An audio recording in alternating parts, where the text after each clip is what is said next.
So over this past month, I have soldered together 15 little kits that I bought off of Amazon. And I want to go over them real quick and then talk about the good, the bad, the ugly, and my favorite ones and everything. Start with this little heart piece. This one was one of the first ones that I soldered, and I didn't have a proper power supply for this one, so it doesn't look the best. You can see it like halfway lights up, sort of. Yeah, this one's nice. I think if I had the proper power supply, the whole thing would light up and it would look really cool. But yeah, this one was one of the first one I soldered. So there's the little heart piece that I got, which was super cute, and it was really, really cheap. The next one is probably one of my favorites just because it's really simple, but it's also really cute. Can you see it all right?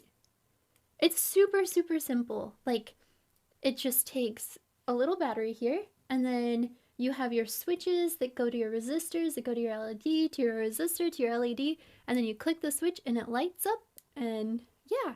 This one's super simple and super cute. I think this one's definitely one of my favorites just because it's super easy, and it's got a hole right here so you can use it as like a keychain, put it on your keychain ring. Next, I have this little alarm clock one.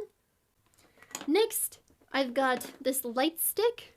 So you're supposed to spin it like this and it lights up and says, "I love you," as a sign. When I first soldered this one, I accidentally flipped this little piece up here.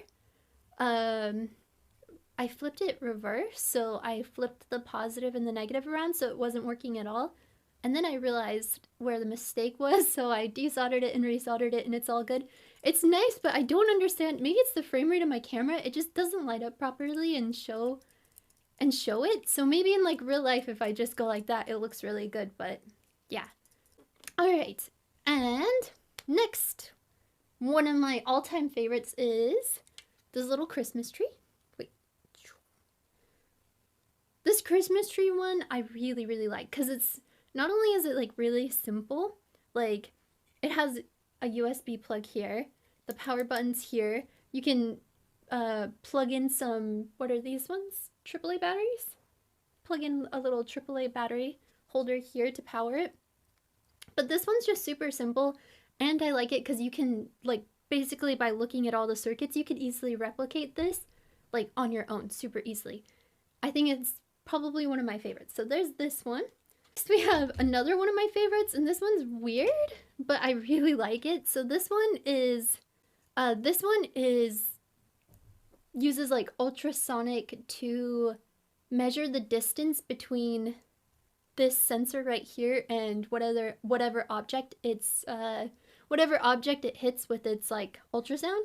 So it's really cool. So this will shoot off like it will shoot off its ultrasonic sound, and then it bounces back and it captures it and it tells you the distance in centimeters right here.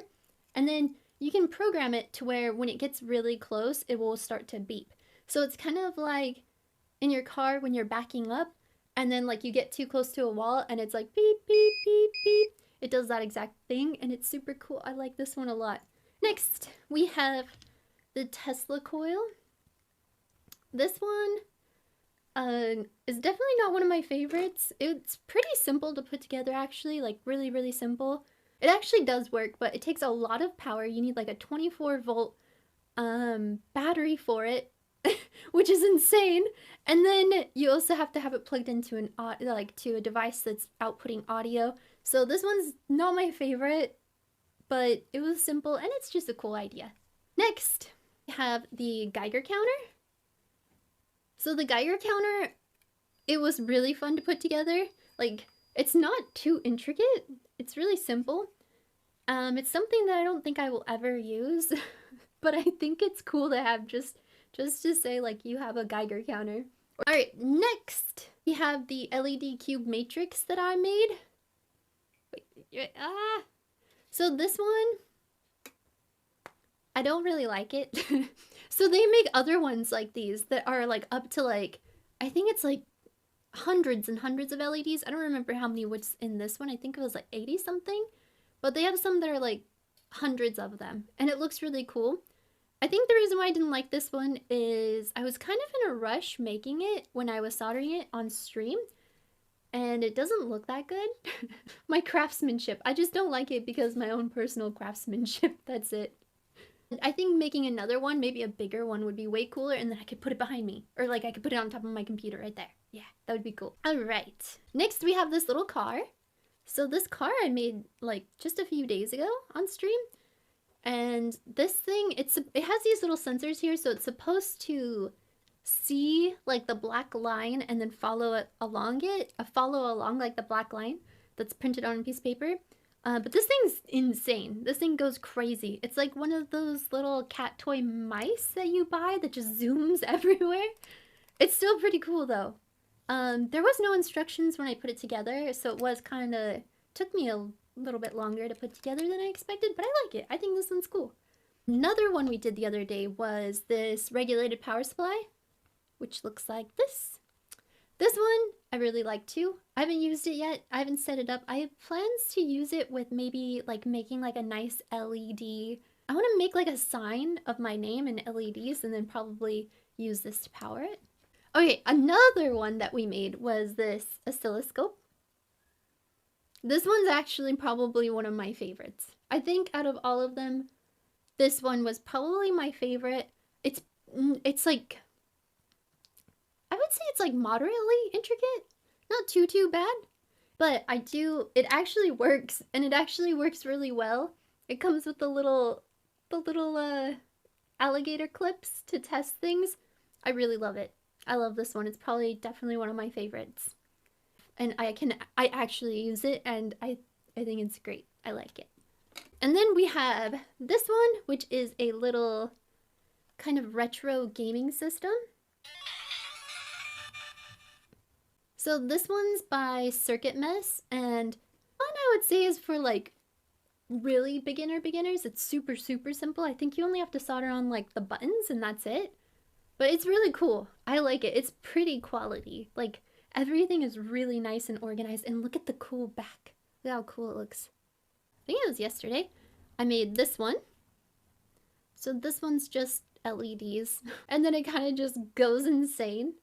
It's got about, I think it was 81 LEDs in total. This one has probably like, I think it's like 150 points. This one was fun to solder.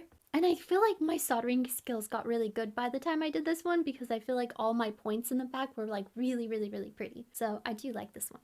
Last, and I think my all-time favorite out of all of them, is this little handheld retro system. It's by 8BitCade. It's the 8BitCade XL. This is definitely, I think, my all-time favorite. Because it's cute. And unlike this one you only solder on the buttons. This one you solder like everything. You have to put everything on here. You have to solder the, it's the ESP32 on it and like everything. So this one I think is super duper cool. I think this one, out of all of them, this one's my favorite. I like this one and then the oscilloscope. These were the 15 kits I soldered that I got off Amazon randomly. Some of them were really cheap. I think this one was the most expensive, and then this one was the second most expensive. I think the cheapest was the regulated power supply. It was like $5. It was so cheap, this one right here. And then the rest kind of like vary in between there. Skills, they're getting way better. We can solder more things. You could still be what you want to. This is our thing that we're gonna be soldering. And I'm just gonna take out all the parts and just throw them on the ground. I'm not gonna throw them on the ground. I'm just gonna put them here.